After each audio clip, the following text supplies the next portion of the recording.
Dádì Adébóyè bọ eégún kan lọ́wọ́ ní iwájú mọ́sálásí kan ní ìlú Ìpẹ̀tù. Ní Ọdúnládé Adékọ́lá bá fi President Nayon tọrọ fún Alhaji Wasiu Ayinde ní ọjọ́ ìbí wọn. Gbogbo nǹkan tó wà lọ́kàn mi tí mò ń ro gọ́gọ́gọ́ lẹ́sọ̀ jáde kódà owó ọ̀sì jù bẹ́ẹ̀ lọ mi mọ bẹ́ẹ̀ ṣe mọ kẹta. President Nayon Ọdúnládé wọ́n làwọn ṣe gbà fún ẹ tó láhùn wọ́n dòrò bíi kíní tí wọ́n fi ń pọn mi. Ní kí n má bù mí ẹ̀mọ́ ní jọ́ọ̀jì wa. Fọwọ́ ṣojú ẹ̀ báyìí. Tóyìn Àyìnmákúrán Ṣéwù Oníkìjìpá kí ó bá òun Belise Anjorin. Will you keep quiet?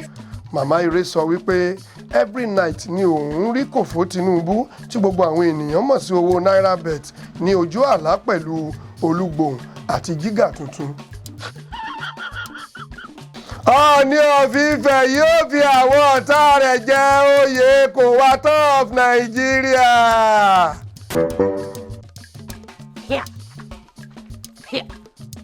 Ní iwájú stadium kan ní ìlú Canada. At last àrọ́bàfin lọ́ba ń pa èmi ò jẹ́ rọ́bàfin o. Chai, there is God o. Adéwálé Ẹlẹ́ṣọ́ ni bàbá mi. Doris Salmon ló sọ bẹ́ẹ̀ ní iwájú MC Olúọmọ ní ìlú Èkó. Bájọ náà mo sáré pé ọmọ yẹn náà pupa bí Ẹlẹ́ṣọ́ bọ́n wọn kì í ṣàfihàn náà sorry ìfẹ́ kí bàbá wa bú mi. Shut up! Shut up! Shut up! Tinubu ti sá kúrò ní ìlú Nàìjíríà. Àwọn tí ó ń ta mọ́sà sọ wípé àwọn kófìrí Jagaban ní oríta gbọ̀ngàn. Ìjẹ̀ṣà pẹ̀lú Pàṣọ àwàdà pẹ̀lú Fújì wọ́n máa dàlúbọ̀lẹ̀ ní Adenuga Hotel and Suites ní ọjọ́ 24 oṣù tá a wà nínú èyí 2019. Kò sí patí alẹ́ o, aago 12 ló máa bẹ̀rẹ̀. Ẹ máa bọ̀ kẹ́ wá gbádùn ara yín, yàrá ọlọ́yẹ tó ń kù rìrìrìrì. Gbogbo àwọn ọtí tó tutù, ọtí ẹlẹ́rìndòdò, báwo lẹ ṣe fẹ́ sí maximum security guarantee. Ẹ má jẹ́ kí wọ́n ròyìn fún yín gbogbo ìlú Ifọ̀ ẹ kú àlejò. Ó máa lágbára. Adenuga Hotel and Suites ó máa gbàlejò ní ìlú Ifọ̀. Ọmọ ẹni ò ṣe dí bẹ̀bẹ̀rẹ̀ ṣé ẹ̀ ń gbọ́ káwọ́ láwọn ní ìfilẹ̀kẹ́ sídìí ọmọ wa káwá nídìí ọmọ ẹlòmíín látún máa fi sí. Ẹ̀kálẹ́ ìròyìn kúmọkùmọ ló ń dé sí etí ìwòran yín. Ambassador olórí bí ìlú Ègùn ni oníròyìn yín láti iléeṣẹ́ Ojúkòkòrò Evangelical Ministry orí òkè Kòmátà. Ẹ wò mí kẹrẹ́rìn ẹ kò ní wo àwòsókún ṣàrà lójú ọ̀tá tó wò mí tẹ̀gbintẹ̀gbin. Ẹ ṣé bí ẹ ti ṣe wú kalẹ̀ bí gàrí Ifọ̀ tí ẹ ń gbọ́ ìròyìn kúmọkùmọ náà. Ní ọjọ́ ọdún àwọn Muslim ni bàbá wa Enoch Adébóyè dìmọ́ egúngún kan lọ́rùn ní ìlú Ìpẹ̀tù. Daddy G.O sọ wípé it is dandan láritì láti má kọ ìbáṣepọ̀ àti àjọṣepọ̀ ara wa sílẹ̀ nínú Olúwa. Chai, chai. Ó ní níwọ̀n ìgbà tí ó jẹ́ pé gbogbo wa ni Jésù kú fún ní orí igi ọsàn. Will you keep quiet? Ẹ má bínú, igi ọsàn gan o àgbélébùú ni mo fẹ́ wí àṣìṣọ òtá àṣìṣọ ó ní mo fẹ̀yìntì àgbálùmọ̀ mò ń jẹ igi àní rírú ẹ̀ mọ́. Ọkọ ọmọ mi G.O sọ di mímọ̀ pé àti egúngún àti ọmọ ìta pẹ̀lú àwọn olóró kò gbẹ́yìn lórí ikú tí ó pa Jésù ní orí igi àgbélébùú. Hey! Wait. Okay, continue. Ó ní ohun tí ó bá mú kí Daddy Jésù bá àwọn alárùn ẹ̀tẹ̀ fi àlápà yíyan mu gàrí ní iwájú ṣọ́ọ̀ṣì sinagogu a jẹ́ wípé kò sí ohun tí ó bàjẹ́ bí olórí ìjọba bá ará ọ̀run jẹ àkàrà dínà ní iwájú high court. You only you waka come. Okay. Èyí ló mú kí Daddy G.O fi mílìkì ọlọ́pẹ kátọ́ọ̀nù kan ránṣẹ́ sí Ọọ̀ni of Ifẹ̀ pé kí wọ́n pín fún àwọn ará ìlú fún ìgbéga àṣà àti ìṣe èdè Yorùbá tí wọn kò jẹ́ kó bàjẹ́ pàápàá jùlọ fún àṣeyọrí Prọfẹsọ Olúwatẹ́lẹ̀ ní ìlú Ilé Ifẹ̀. Ìròyìn kúmọkùmọ lẹ̀ ń gbọ́ ẹ sáà ránjú sílẹ̀ bí ẹ ṣe ràn án yẹn.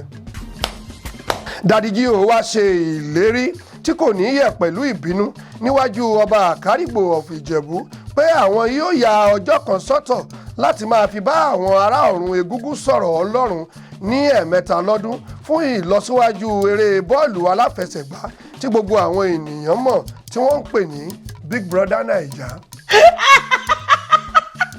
Yorùbá bọ̀ wọ́n ní bí àkókòrò ṣùgbọ́n owó rẹ̀ ni ó wọ́n. Daddy G.O wá sọ ọ̀rọ̀ yìí di mímọ̀ níwájú àwọn olùṣọ́ ewúrẹ́. Ẹ jọ̀ọ́ má bínú olùṣọ́ ewúrẹ́ kọ́ olùṣọ́ àgùntàn ni mo fẹ́ sọ. Wọ́n wí pé ìgbésẹ̀ tí àwọn gbé yìí yóò mú ìrẹ́pọ̀ tó dánmọ́rán wá láàárín àwọn olóró elégúngún pẹ̀lú àwọn Hare-Krishna tí wọ́n wà ní ìlú Ìṣàgámù. Ẹ ṣe bí ẹ ti ṣe rọjú kankan. Tó ó wù ní ká fi ẹnu fọn màálùú ṣùgbọ́n títa ríro ọ̀nà fún ni kò gbà fún wa. Ìyókù tún di ní ọjọ́ méje ṣùgbọ́n kí n tó lọ ẹ má sọ̀rọ̀ sí àwọn àgbà Yorùbá ká má sì bà àgbà jẹ́ nítorí wípé ó ṣeé ṣe kí àgbà kí ó kọni ní ọ̀la nítorí pé ohun tá a nílà ná ní ọdẹ ná ní àpò aṣẹ́gìtà ná ní èpògi ìran wèrè náà bọ́ síta ó bẹ́rí sàn ó ní ìran bàbá òun lè bu igi jẹ. tó Genesis Global ló kọ ìròyìn yìí sílẹ̀ nígbà tí ọba Àkárìgbò tí ó tún ní èdè Yewa sí èdè Agẹ́nẹ́bodè èmi ọmọ yín Òbónléjà Wúdẹ̀ aláṣejù Babajẹ́nrọ́lá tí ó fẹsẹ̀ méjèèjì ta ajá nípa ni ó kà á fluently sí etí ìwòran yín gbogbo wa ni kí ẹ mú o. tó ìyókù tún di ní ọjọ́ méje bí mo ti wí lẹ́ẹ̀kan ẹ máa wúkà o.